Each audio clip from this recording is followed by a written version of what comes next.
Hello everyone, मैं बबलू कुमार आज आप लोगों के लिए फिर लाया हूँ एक्सेल में इन्वेंट्री से रिलेटेड यानी inventory stock report data entry. तो इन्वेंट्री से संबंधित जो हमारे वस्तुगत विवरण दिखाए जाते हैं उनका डेटा एंट्री हम एक्सेल में किस तरीके से करेंगे, आज हम वही सीखने वाले हैं। तो इसके लिए हमारे पास ये सारा पैटर्न है, हम आप लोगों को एक एक करके यहाँ बताएंगे कि किस तरीके से यहाँ पे हम डे, नेम ऑफ आइटम्स, इसके बाद quantity, unit, rate, amount, discount, discount with amount, GST, carry charge, packing charge, total amount कैसे निकलता है इसके बारे में हम बताएंगे। तो चलिए वीडियो स्टार्ट करते हैं बिना समय।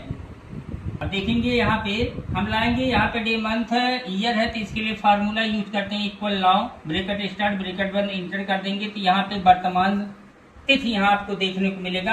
नेम ऑफ आइटम, आइटम्स क्या है, मान लीजिए यहाँ पे हम खरीद रहे हैं कीबोर्ड, तो यहाँ पे कीबोर्ड खरीदे। क्वांटिटी मान लीजिए यहाँ पे 20 पीस हमने खरीदा है। यूनिट, मात्रा यहाँ हम पीस के हिसाब से दिखाते हैं। रेट हमारा आ जाएगा मान लीजिए 500 रुपया पर पीस के हिसाब से खरीद रहे हैं। अमाउंट कैसे निकालेंगे, तो यहाँ इक्वल करेंगे क्वांटिटी यानी क्वांटिटी गुड़े प्राइस, तो यहाँ पे हम कर देंगे C3 स्टार यानी E3 और इंटर करेंगे तो यहाँ हमारा अमाउंट निकल जाएगा।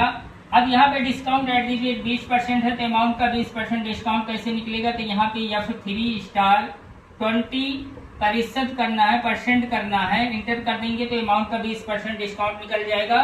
और डिस्काउंट विथ अमाउंट, तो यानी डिस्काउंट विथ अमाउंट यानी डिस्काउंट के साथ अमाउंट हमारा कितना हुआ, तो यहाँ पे टोटल अमाउंट हमारा यहाँ पे है और डिस्काउंट अमाउंट यहाँ है। तो यहाँ पे हम क्या करेंगे, F3 में F3 माइनस यहाँ पे हम G3 कर देंगे, इसके बाद इंटर कर देंगे। यहाँ हमारा डिस्काउंट में से अमाउंट देखने को मिलेगा। जीएसटी हमारा यहाँ डिस्काउंट अमाउंट पे लगना है तो यहाँ पे हम करेंगे इक्वल H3 स्टार 18%, इंटर कर देंगे तो ये अमाउंट का 18% जीएसटी हमें यहाँ पे देखने को मिलेगा।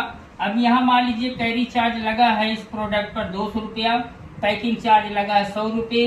अब टोटल अमाउंट निकालने के लिए हम करेंगे क्या, यहाँ पे एक फार्मूला यूज करेंगे इक्वल सम फार्मूला, इक्वल सम फार्मूला यूज करेंगे और यहाँ से लेकर यहाँ तक टोटल अमाउंट को हम ऐड करेंगे। तो यहाँ पे H3 और इसके बाद इस सेल से लेकर लास्ट सेल तक K तक हम सिलेक्ट करेंगे।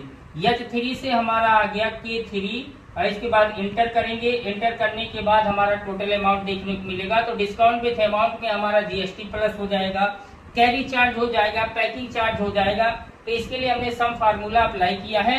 ये सम फार्मूला अप्लाई करते ही आप यहाँ पे आपको देखने को मिलेगा टोटल अमाउंट। अब इन प्रोडक्टों का जीएसटी के साथ हमारा टोटल अमाउंट कितना हो रहा है यहाँ पे आपको देखने को मिलेगा। आई होप आप लोगों को ये वीडियो अच्छी तरीके से समझ में आया होगा। यदि आप लोगों को वीडियो समझ में आया हो तो एक अच्छा सा प्यारा सा लाइक, कमेंट और वीडियो को शेयर जरूर कीजिएगा।